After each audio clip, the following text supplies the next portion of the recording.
नेपाल सरकार भले ही प्रदर्शनकारियों को लेकर सख्त तेवर दिखा रही है, लेकिन काठमांडू में एक बार फिर से प्रदर्शन कर एक तरह से राजशाही समर्थकों ने सरकार को चुनौती देने का काम किया है। इसी से जुड़ा हमारा आज का तीसरा सवाल है। हमारा सवाल है कि क्या नेपाल में फिर होगी राजशाही की बहाली? देखिए, प्रदर्शन में कई संगठन शामिल हैं। सरकार में शामिल दल हालांकि राजशाही बहाली को संभव नहीं बता रहे, लेकिन हिंदू राष्ट्र के मुद्दे पर वो भी विचार की बात कर रहे हैं।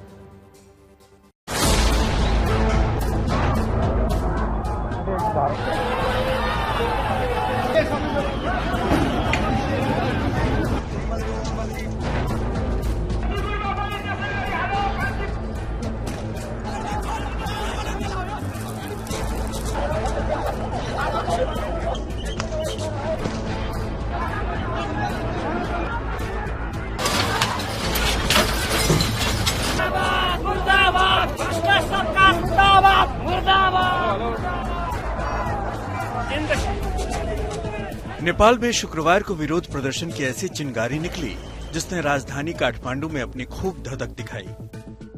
राजशाही के समर्थन में शुरू हुआ प्रदर्शन देखते ही देखते हिंसक रूप लेता गया और फिर कई मकानों में आगजनी के साथ ही लूटपाट की घटनाएं भी सामने आई। प्रदर्शन के दौरान हिंसा में 2 लोगों के जान जाने के साथ ही 110 से ज्यादा लोग जख्मी हो गए हैं,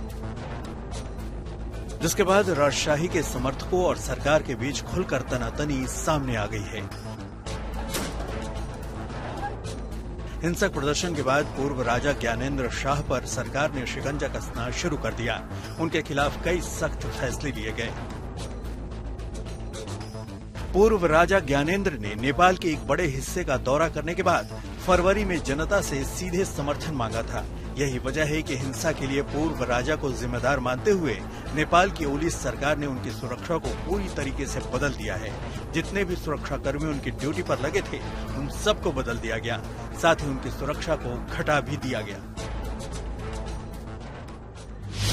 पहले जहां ज्ञानेंद्र शाह को 25 सुरक्षाकर्मियों की सिक्योरिटी दी गई थी, उसे घटाकर अब 16 कर दिया गया। उधर काठमांडू नगर निगम ने भी राजा के खिलाफ सख्त एक्शन लिया है। हिंसा के दौरान जो तोड़फोड़ हुई उस नुकसान की भरपाई के लिए काठमांडू नगर निगम ने पूर्व राजा ज्ञानेंद्र शाह पर 7,93,000 नेपाली रुपए का जुर्माना ठोका है। वहीं हिंसा को लेकर नेपाल के गृह मंत्रालय ने भी राजशाही समर्थकों को सख्त चेतावनी दी थी।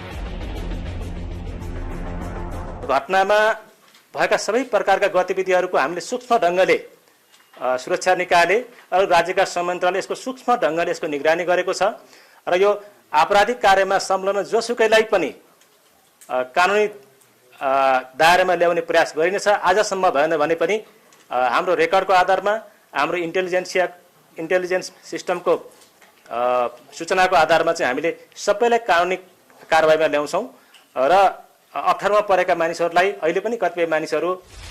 कुल मिलाकर नेपाल सरकार पूर्व राजा ज्ञानेंद्र को बख्शने के मूड में नजर नहीं आ रही। इसका जिम्मेवारी का मूलभूत रूप है और पर्दा के पछाड़ी के नायक है जो पूर्व राजा ज्ञानेंद्र शाह है। उन्होंने लोगों को उकसाकर ये उदंड मचाया, हिंसा करवाया, हत्या करवाया, आगजनी करवाया, लूटपाट मचाया। ये सबका जो मूल दोष है पूर्व राजा ज्ञानेंद्र शाह ही है। सरकार संविधान में जो है उस पर स्पष्ट है, धर्मनिरपेक्षता से अच्छा कुछ नहीं होता है। इसमें हिंदू राष्ट्र के लिए भी उतने सम्मान है और जात जाति के लिए और धर्म के लिए भी उतने सम्मान है। इसीलिए सरकार अपना संविधान के प्रति एकदम ही स्टैंड है, इसमें इफ वोट नहीं है। ठीक है। और रही हाल की हिंदू राष्ट्र का जो बात आप कर रहे हैं, कोई हिंदू राष्ट्र का मुद्दा वहां नहीं था। क्या राजशाही कभी वापस आएगी अब नेपाल में? वो असंभव, कभी संभव नहीं है, एकदम असंभव है। 28 मई 2008 को नेपाल की नवनिर्वाचित संविधान सभा ने 240 साल पुरानी राजशाही को समाप्त करते हुए देश को एक संघीय लोकतांत्रिक गणराज्य घोषित किया था। राजशाही खत्म होने के करीब 17 साल बाद जाकर अब एक बार फिर से यहाँ राजशाही बहाली और हिंदू राष्ट्र बनाने की मांग की जा रही है। अभी हम लोग हिंदू राष्ट्र और राष्ट्र संस्था के लिए यहाँ पर हैं। क्या मांग क्या है आप लोगों की? मांग क्या है कि देखिए, हम लोग को चाहिए हिंदू राष्ट्र संस्था, ठीक है, वो डोंट नीड अ गणतंत्रवादी, दैट्स इट। इसीलिए हम लोग यहाँ पर लगे हुए हैं। जनता इतना परेशान है इन नेताओं से कि कहिए ना, वो अपने दाई भाई दीदी बहनी समधियों को बना रहे हैं, जनता के लिए वो कुछ नहीं कर रहे हैं। इसी कारण जनता सड़क पे निकल रहे हैं कि राजा है और हिंदू राष्ट्र हो तब देश में शांति आएगा और देश विकास हो। मौजूदा सरकार में शामिल नेपाली कांग्रेस के मुताबिक राजशाही बहाली तो संभव नहीं, लेकिन हिंदू राष्ट्र के मुद्दे पर जरूर उनकी पार्टी में भी सकारात्मक बहस चल रही है। हम लोगों के यहाँ भी धर्मनिरपेक्ष हो गया है, लेकिन लोगों के भीतर, विशेष करके हमारी पार्टी के भीतर भी, देश के भीतर भी ये बहस है कि हिंदू धर्म की संरक्षण और संवर्धन के लिए संविधान में जगह दिया जाना चाहिए। हालांकि इसके साथ कई लोगों का ये भी मानना है, सभी लोगों का ये मानना है कि सभी धर्मों को स्वतंत्रता दी जानी चाहिए, लेकिन हिंदू धर्म का संरक्षण और संवर्धन होना चाहिए करके ये मान्यता है। और इस अर्थ में देश के भीतर भी, पार्टी के भीतर भी बहस चल रही है। और मुझे लगता है इसको हम लोग सर्वसम्मति से, धर्म जैसा संवेदनशील विषय को हम सर्वसम्मति से समाधान करना चाहते हैं और इसके बारे में हम पॉजिटिव रूप से इसको सर्वसम्मति से ही कोई किसी निर्णय में पहुंचाना चाहते हैं। नेपाल के पूर्व विदेश मंत्री सऊद जो कुछ कह रहे हैं, उससे तो कम से कम यही जाहिर होता है कि सरकार भले ही प्रदर्शनकारियों के खिलाफ कड़े एक्शन के मूड में है, लेकिन हिंदू राष्ट्र का मुद्दा उसके लिए पेचीदा साबित हो सकता है।